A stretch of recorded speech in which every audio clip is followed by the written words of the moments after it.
Барлығыңызға сәлем. Бүгін 99-шы сабақ 3-ші сыныптың тақырыбын шығарып көрсететін боламын. Бірінші тапсырма: жазбаны қара, суретке түсіруші текшелерді үлгіде көрсетілгендей түсірді. Текшенің сол және оң жоғарғы төменгі жақтарын және артқы жағында қанша нүктеден болатындығын анықта дейді. Суретші мына кубик дейміз ғой, енді біз кубикті суретке түсіреді. Так, мына жерге жасайын. Алдыңғы жағында бір деген нүкте тұрады, және жоғарғы жағында мынау 2 деген нүкте бізде жоғарғы жағында тұрады. 2 деген нүкте.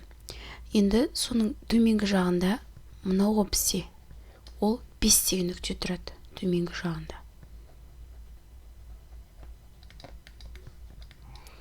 Төменгі. Енді сол жағы бұл бізде 6 нүкте бар, сол жағында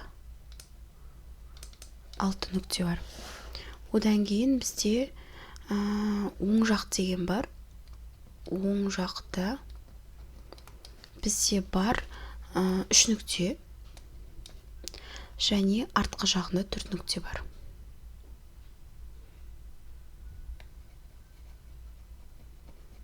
Жағында 4 нүкте бар. Болды. Келесі.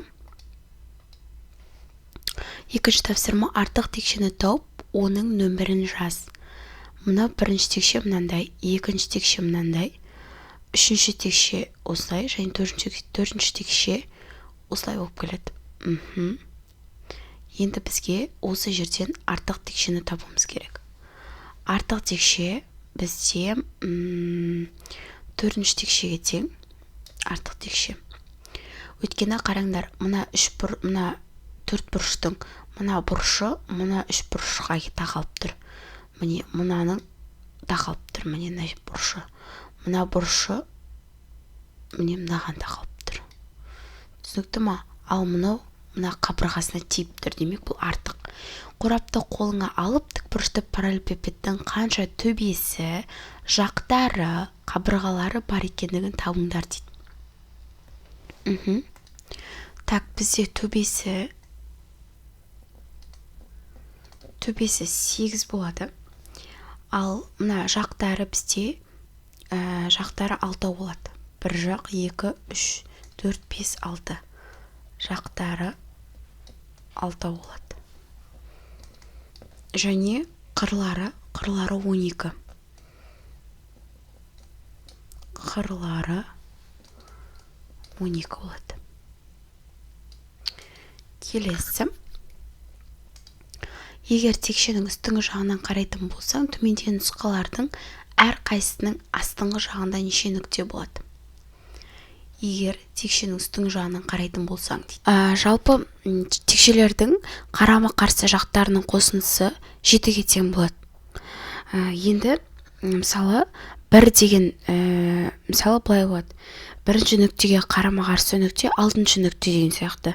Одан кейін екінші нүктеге қарама-қарсы нүкте 5-шы нүкте деген сияқты. Үшінші нүктеге қарама-қарсы нүкте 4-шы нүкте. Осы жердегі 1 мен 6, 2 мен 5, жаңағы 3 пен 4-ті қосқан кезде бізде 7 шығады. Яғни қарама-қарсы қабырғаларындағы нүктелерді қосқан кезде қосындысы 7 болу керек. Енді аны қарайық. Ада бізде айтады: бір нүкте тұрса, оған қарама-қарсы бізде 6-шы нүкте тұрады. Ал егерде әссін қарақ 2 деген нүкте тұрса, қарама-қарсы 5-шы нүкте болады. Ал егерде 3 деген нүкте тұрса, оған қарама-қарсы 4 деген нүкте болады. Так, всын қарақ 4 болса, қарама-қарсы 3 нүкте болады. Гсын қарақ 5 болса, қарама-қарсы 2 деген нүкте болады. Ал ғысын қарақ 6 болса, қарама-қарсы 1 деген нүкте болады. Түсінікті ғой? Мына екеуін қосқан кезде 7 болу керек. Мына екеуін қосқан кезде 7 болу керек. Яғни қарама-қарсы қабырғаларындағы нүктелердің қосындысы 7 болады. 5-ші есеп: 2 фотограф бір апта бойы күнде табиғатта суретке түсірді. Біріншісі күн сайын 25 суреттен, екіншісі 45 фотосуреттен түсірді. бір аптада әрқайсысы фотосуретке көп түсірді және неше фотосурет, қайсы фотосуретке көп түсірді және неше фотосурет артық түсірді дейді. Так, бірінші фотографтың барлық суреттерін табамыз. 5-ші есеп. Так, бірінші фотограф есептеп алайық. Бізде бірінші фотографта 25 суреттен түсірді ғой. Енді осыны 7 күн, яғни бір аптада 7 күн бар. Осыған көбейтсек, бізде 75 сурет болады. Енді екінші фотографтікін есептейік. Екінші фотограф 45 суреттен есеп түсірсе, онда 7 күнде бізде неше сурет болады? 315 сурет болады. Енді қайсы фотосуретке көп түсіріп тұр? Екінші фотограф фотосуретке көп түсіріп тұр. Енді неше сурет артық түсірген табу үшін 315-тен 175-ті азайтамыз. 140 сурет. Сонда жауабы екінші фотограф 140 сурет артық түсірді.